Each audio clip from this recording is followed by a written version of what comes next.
ప్రస్తుతం మనతో పాటు ఉన్నారు ప్రముఖ ఫ్యామిలీ కౌన్సిలర్ ప్రియా చౌదరి గారు. ఈ మధ్య కాలంలో నా దృష్టికి వచ్చిన ఒక విషయం మీద ఆమెతో మాట్లాడాలనుకుంటున్నాను. ఒకసారి మాట్లాడదాం. నమస్తే అండి. నమస్తే. ఒక సదరన్ ఇండియాలో ఒక స్టేట్ లో సంబంధించినటువంటి ఇష్యూ అండి ఇది. నేను రీసెంట్ గా చూశాను న్యూస్. ఇద్దరు వైఫ్ హస్బెండ్ అంటే రెండు జంటలు, వాళ్ళంతా నలుగురు కూడా మంచి ఫ్రెండ్స్ అంట. హస్బెండ్ ఫ్రెండ్స్, వైఫ్ కూడా ఫ్రెండ్స్, అందరూ సాఫ్ట్వేర్ వాళ్ళే. వాళ్ళు ఏమనుకున్నారంటే చాలా కాలంగా సంసారం చేసి ఒకరితో ఒకరు వాళ్ళకి బోర్ కొట్టిందంట. అందుకని చెప్పేసి ఎక్స్చేంజ్ చేసుకుందాం వైఫ్ని హస్బెండ్ని అని చెప్పేసి డిసైడ్ చేసుకొని మ్యూచువల్ గా అండర్స్టాండింగ్ తోటి ఎక్స్చేంజ్ చేసుకున్నారంట. ముకుందా జ్యువెలర్స్ తెలంగాణలో మొట్టమొదటి ఫ్యాక్టరీ అవుట్లెట్ మన కొత్తపేటలో ఫిబ్రవరి 14న గొప్ప శుభారంభం.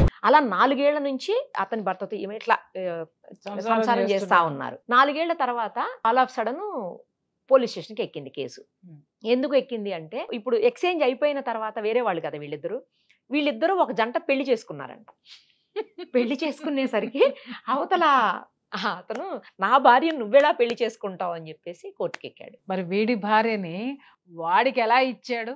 ఇచ్చినప్పుడు అది అక్కడతో ఎందుకు ఆగుతుంది? వాళ్ళ మధ్య ఒక బాండింగ్ ఏర్పడింది, ఒక ప్రేమ ఏర్పడింది, ఒక అండర్స్టాండింగ్ ఏర్పడింది, పెళ్లి చేసుకున్నారు. దానికి ఇంకా వీడు పోలీస్ స్టేషన్కి ఎక్కటం దేనికి? ఇదే నేను చెప్తున్నాను నిరుపమ. చాలా విషయాల్లో కూడా నేను చెప్తున్నాను ఏంటి అని అంటే, సుప్రీంకోర్టు తీర్పిచ్చింది ఎవరితోనైనా బతకడానికి అని చెప్పేసి, అని బతికితే ఎట్టకే ఏడుస్తాయి కాపురాలన్నీ, దరిద్రాలన్నీ ఇలాగే సస్తాయి. మనం ఆ దరిద్రాల గురించి మళ్ళీ మాట్లాడుకోవాలి అని అంటే కూడా ఇంకా జుగుప్స కలుగుతోంది. జుగుప్స అనే కంటే డిక్షనరీలో ఇంకా వేరే పదం ఏదన్నా ఉంటే అది వాడి బోర్ కొట్టింది నాకు కూడా. ఇంకా వేరే పదం ఏదన్నా ఉంటే అది వాడాలన్నమాట. అసహ్యం అని కూడా అంటే ఎంత దరిద్రపు చెత్తనా కొడుకులు, చెత్తం ఆడాలని తిట్టకూడదు కాబట్టి దాని మొగుడిని ఇది, దీని మొగుడిని అది, ఆడి పెళ్ళాన్ని వీడి పెళ్ళాన్ని వాడు వేసుకొని తిరిగిన తర్వాత ఊరే అన్నీ అయిపోయిన తర్వాత పెళ్లి చేసుకుంటే నీకు వచ్చిన నష్టం ఏంది? అయిపోయింది కదా, దాంతో పోతే నువ్వు దీన్ని తీసుకో అంటే ఇది వీడికి నచ్చలేదా? ఇక్కడ ఎందుకు వాడు కోర్టుకి ఎక్కాడంటే 2 విషయాలు. దానికి ఆస్తిపాస్తులన్నా ఉండాలి, లేదా వీడికున్న పిల్లలకి తల్లి కావాలి కదా. ఇది తల్లిగా ఒకవేళ పిల్లల ప్రస్తావన అయితే ఆ న్యూస్ లో రాలేదండి ఎక్కడ. కారణాలు రావు, ఇది ఒక్కటే హైలైట్ కాబట్టి ఇదే చేస్తారు. అదే మనకు వచ్చిన దౌర్భాగ్యం ఏంటంటే విశ్లేషణ ఉండదు మనకి. వచ్చిందా, తీసామా, వేసామా అవతలకి. మనం విశ్లేషణ చేసి తీరాలి. ఇక్కడ 2 విషయాలు. ఆ అమ్మాయి బాగా ఉద్యోగం చేస్తుందా, బాగా జీతం సంపాదిస్తుందా, లేకపోతే ఆస్తిపాస్తులు ఉన్నాయా, లేకపోతే వీడికి ఉన్నటువంటి ఈ అమ్మాయికి వీడికి ఉన్నటువంటి పిల్లల్ని ఇంకొక అమ్మాయిని ఒకవేళ దీనికి వీడికి ముడిపడి ఉండదు, ఏదో ఎంజాయ్ చేస్తున్నారు. వీళ్ళిద్దరికి పాపం శరీరాలు కలిసినాయి కానీ వీళ్ళిద్దరికి మనసులు కలవలేదు. అదొక ప్రాబ్లం అయి ఉంటుంది. మరి వీడి పిల్లల్ని ఎవడ దేకాలా? కరెక్ట్. ఆ విషయం వచ్చి ఉండొచ్చు. లేదా నేను పెళ్లి చేసుకున్న దాన్ని మీరిద్దరు ప్రేమించేసుకుంటే ఎట్ట కుదురుతుంది? మేమిద్దరం ప్రేమించుకోలేదు కదా. అరే మీరు అంత అడ్వాన్స్డ్ వెళ్ళిపోతే నేనెట్ట ఒప్పుకుంటా? నేను ఒప్పుకోను. మీరిద్దరు ఒకటైపోతే ఎట్లా? రేపొద్దు నన్ను ఎదవనరా జనము? నేను ఫాల్తూగా అన్నామనా? నేను కూడా ఈ అమ్మాయిని చేసేసుకుంటే చెల్లుకు చెల్లి అయిపోయేది.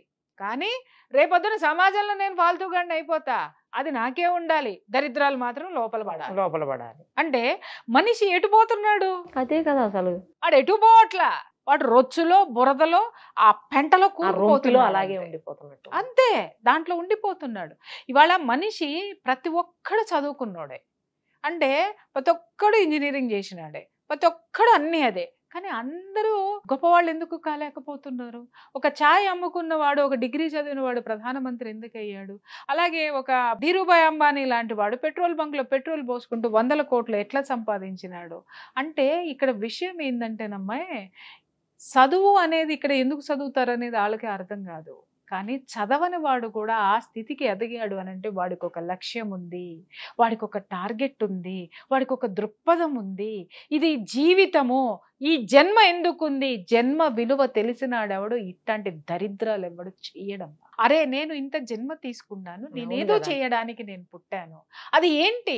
ఒక కంపెనీలో సమర్థవంతమైన ఉద్యోగస్తురాలివికా, ఒక మంచి మదర్ అవు, ఒక మంచి ఫాదర్ అవు. సరే మీరేమి సాధించలేకపోయారు, కానీ మీ బిడ్డలు సాధించవచ్చు కదా.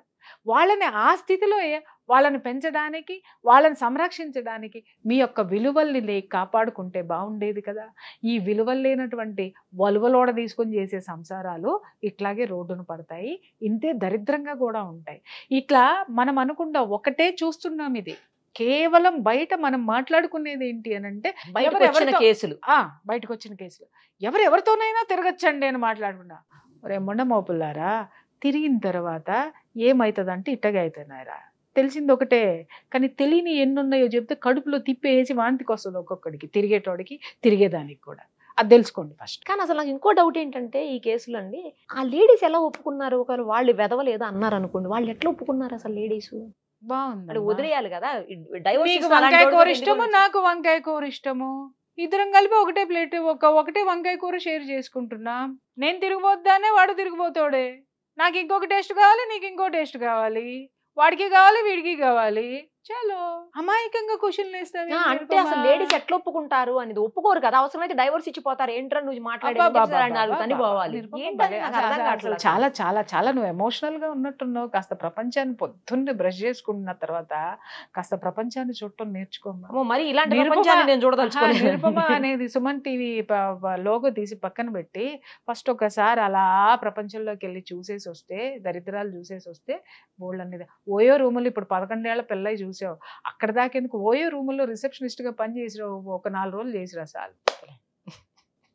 ప్రపంచం బాగా బోధపడుతుంది. వద్దండి క్వశ్చన్లు అప్పుడు నువ్వేయో నేనేస్తా. అదేంటి నిరుపమా ఇలాగా ఏంట్రా ఏంటి ఇలా చెప్తున్నా అని అప్పుడు నేను అడగాలి, నువ్వు చెప్పు. నాకు అప్పుడు అక్కడ రిసెప్షనిస్ట్ పోస్ట్ కావాలంటే నాకు ఒక గన్నుకి లైసెన్స్ కూడా ఇచ్చి పంపించాలి. అంత అవసరం అది నీకెందుకు? ఆధారిద్రాలు నీకెందుకు? ఆడవాడు ఎట్టబోతే నీకెందుకు? నీ జీతం నీకు అలాంటి చండాలన్నీ నువ్వు చూసావా, వాడికి ఎందుకు నువ్వు చూసావో చూడలేదా అన్న సంగతి నువ్వు తెలుసుకున్నావా లేదా? వాడికి అవసరం అనవసరం, నాకు అనవసరం.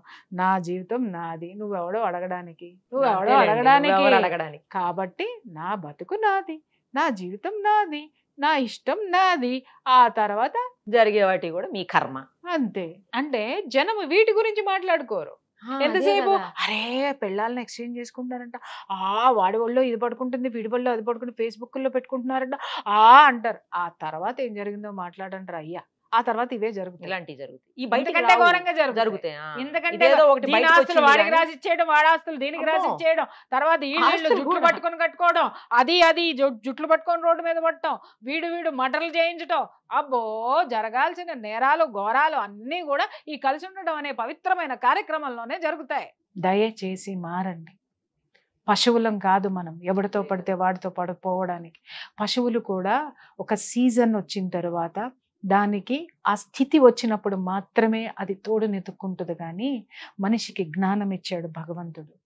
పశువుకి ఇవ్వనటువంటిది ఏంటి మనిషికి ఉన్నది ఏంటి అని అంటే జ్ఞానంతో ఆలోచించేటటువంటి ఒక మనస్సుని, ఒక బుర్రని ఇచ్చాడు. అది అభివృద్ధికి పెట్టండి అని మనకింత చక్కటి బట్టలు కట్టుకోవడానికి, చక్కటి నగలు వేసుకోవడానికి, కార్లు ఇవన్నీ ఇచ్చింది. దరిద్రంగా జంతువుల్లాగా పొర్లమని కాదు భగవంతుడు మీకు ఇవన్నీ ఇచ్చింది. దేశం కోసం ఉపయోగపడండి, సమాజం కోసం ఉపయోగపడండి, మీ బిడ్డల్ని చక్కగా తీర్చిదిద్దండి, దాంట్లో ఆనందం ఎత్తుక్కోండి, మనసు ప్రశాంతంగా ఉంటుంది. లేదనుకోండి ఇలా నాలాంటి వాళ్ళ నోట్లో నుంచి బూతులు తిట్లు వినాల్సి వస్తుంది. చూసే వాళ్ళందరికీ చెప్తున్నాను, మళ్ళీ ప్రియా చౌదరి గారు తిట్టారు, సుమన్ టీవీ కూర్చోబెట్టి తిట్టించింది, జరిగే వాటి గురించి మాట్లాడుతున్నాను తప్ప బరాబర్ తిడతా. నువ్వు అన్నావు గన్ను లైసెన్స్ అన్నావు, నా మాటే తూట. నాకు అవసరంలే లైసెన్స్, నీకు లైసెన్స్ కావాలి, నువ్వు కాలుస్తానన్నావు, నేను పేలుస్తా మాటలు. తట్టుకోండి అంతే. చేసే వాళ్ళని అంటున్నా, అందరినీ అదే చెప్పబోతున్నా, అందరినీ అనట్లేదు, చేసే వాళ్ళని. ఎందుకనను అంటే కొన్ని మన కొంపల్లోకి వచ్చి కూర్చుంటున్నాయి అమ్మా ఇలాంటివన్నీ. ఎందుకనను అనే హక్కు నాకు ఎందుకు లేదు? నేనేమన్నా చెడిపోండి అంటున్నానా? ఓపెన్ చేసుకొని ఏమన్నా కూర్చున్నానా? లేకపోతే నేనేమన్నా ఎవడు ఇష్టం వచ్చినట్టు వాళ్ళు పోండ్రా అని మాట్లాడుతున్నా? వాళ్ళు దొబ్బుచ్చుకుంటారు నీకెందుకని మాట్లాడుతున్నానా? కొన్ని విషయాలు సంసారాల్లోకి వస్తున్నాయి, ఇళ్లలో పిల్లల మీదకి వస్తున్నాయి, కుటుంబంలో జ్వరబడుతున్నాయి. అలాగే ఒక ఆడదానిగా నా మీద కూడా వస్తున్నాయి. కాబట్టి ఖచ్చితంగా నాకు మాట్లాడే హక్కు నాకుంది.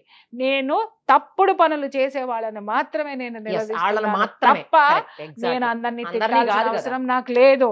నాకు లేదు, నేను ఇలాగే ఉంటా, నేను ఇదే మాట్లాడతా. ఇష్టమైన వాళ్ళు చూడండి, ఇష్టం లేని వాళ్ళు వీడియో క్లోజ్ చేసుకోండి. కొంతమంది ఆ మధ్యన ట్రోల్ చేయడం స్టార్ట్ చేశారు. ప్రియా చౌదరి గారికి ఏం పని పాట లేదు, సుమన్ టీవీకి అసలే లేదు, అవును, వాళ్ళని కూర్చోబెట్టి ఇలాంటి అన్ని తిట్టిస్తున్నారు లేడీస్ ని. ఇప్పుడు ఎప్పుడు చూసినా లేడీస్ నే తిడతది, అవును, మగవాళ్ళని ఏమనదు బరాబర్ అని చెప్పి ఎందుకంటే చూసాను. ఎందుకంటే మీరు లేడీస్, నేను వేదికగా తిడుతున్నాను.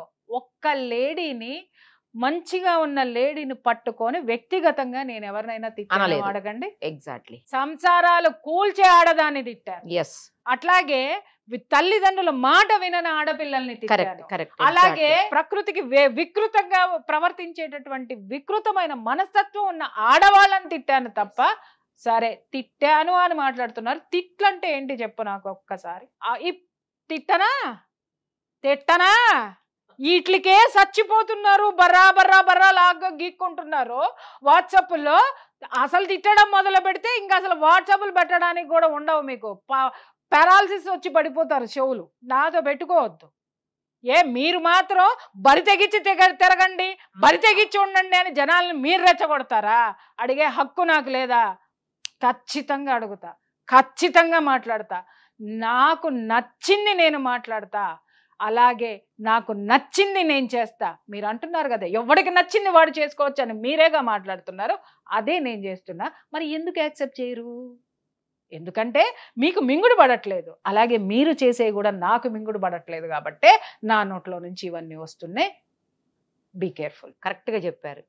ఎవరికి అవి తగులుతాయో వాళ్ళకి తగులుతాయి, అందరికి ఎందుకు తగులుతాయి అనేది నాకు అర్థం కాలేదు. అందరికీ తగలటలు అందరూ వాళ్ళే, మెసేజ్లు పెట్టిన వాళ్ళందరూ వాళ్ళే కాబట్టి పెట్టారు, తగిలినాయి కాబట్టి పెట్టారు. ఆ తర్వాత మారాలనుకున్న వాళ్ళు మళ్ళీ వాళ్ళకి ధైర్యం వచ్చినప్పుడు మళ్ళీ నా వీడియోలే చూసుకునే వాళ్ళు బోల్డ్ మంది ఉన్నారు. అలా చెప్పిన వాళ్ళు బోల్డ్ మంది ఉన్నారు. అవునా?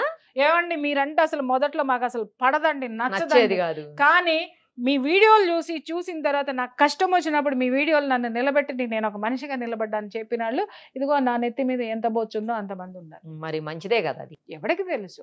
ఒక నలుగురు పెట్టంగానే మనం మైనస్ అవుతామా? నలుగురు పెట్టంగానే మనం ఇదవుతామా? నేను నిజంగా తిట్టేదాన్ని అయితే ఇన్ని సంవత్సరాల అప్రతిహంగా నేను మీడియాలో ఉండగలనా? నేను కూడా పిలవం కదా. అదే అంటున్నా, నేను ఉండగలనా? నన్ను ఉంచేటోళ్ళు చెప్తున్నారు కాబట్టి మరి కొన్ని సందర్భాల్లో తెలియకపోవచ్చు. వాళ్ళకి ఏం తెలుసు? వాళ్ళు మూసగా ఒక ఇజాన్ని పట్టుకొని వాడు ఏం చేసినా అపోజిట్ గా పోవడమే, వ్యతిరేకంగా పోవడం అనేది ఊరందరిది ఒక దారి అయితే ఉలిపి కట్టిది ఒక దారి అన్నట్టుగా అందరూ ధర్మంగా బ్రతకండి అని అంటే ఎందుకు ధర్మంగా బ్రతకాలి అని నువ్వు మాట్లాడుతుంటే, నా దేశ ధర్మాన్ని కాపాడుకోవడం కోసం, నా స్త్రీ యొక్క అస్తిత్వాన్ని కాపాడటం కోసం నేను నా తోటి స్త్రీలను హెచ్చరించే తీరుతా. ఒక మదర్ లాగా హెచ్చరిస్తా, ఒక సిస్టర్ లాగా హెచ్చరిస్తా, ఒక చెల్లిలాగా హెచ్చరిస్తా, ఒక అమ్మలాగా హెచ్చరిస్తా, ఖచ్చితంగా ఒక మహిళలాగా హెచ్చరిస్తా. ఖచ్చితంగా హెచ్చరించి తీరేదే. ప్రశ్నించేవాడు లేకపోతే ఇక్కడ సమాజం ఎప్పుడు మారాలి? మారింది. నా వల్ల సమాజం చాలా మారింది, గర్వంగా చెప్పుకోగలను నేను.